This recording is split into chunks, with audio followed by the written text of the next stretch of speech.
6 avril 1768, le jour où Bougainville est accueilli par des Tahitiennes nues. Par Frédéric Lévineau, journaliste au Point.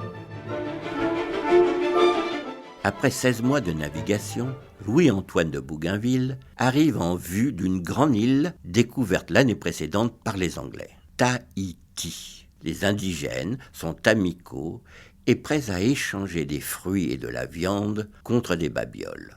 Le 6 avril 1768, la Boudeuse et l'Étoile changent de mouillage. Des centaines de pirogues convergent vers les deux navires avec à bord des hommes, mais surtout des femmes très peu vêtues. Bougainville écrit dans son livre de bord. La plupart de ces nymphes étaient nues, car les hommes et les vieilles qui les accompagnaient leur avaient ôté le pagne dont ordinairement elles s'enveloppent.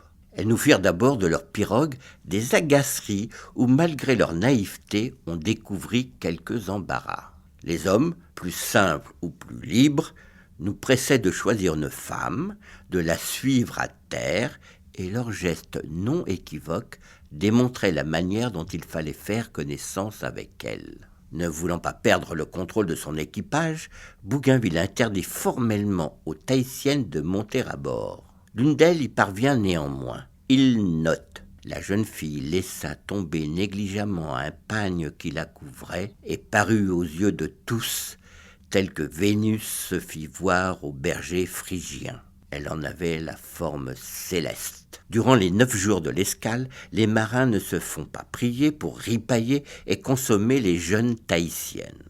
De retour en France, les récits de Bougainville et de son équipage donnent naissance au mythe du bon sauvage et du paradis polynésien où l'amour est libre. En fait, tout cela résulte d'une immense confusion. On sait maintenant que les Tahitiens avaient pris les marins de Bougainville pour des envoyés divins. C'est donc pour recueillir leurs semences célestes qu'ils avaient poussé dans leurs bras non pas leurs épouses, mais de très jeunes vierges et souvent à leur corps défendant. Du reste, la plupart d'entre elles réclamaient aux marins d'être indemnisés avec des clous pour en faire des hameçons.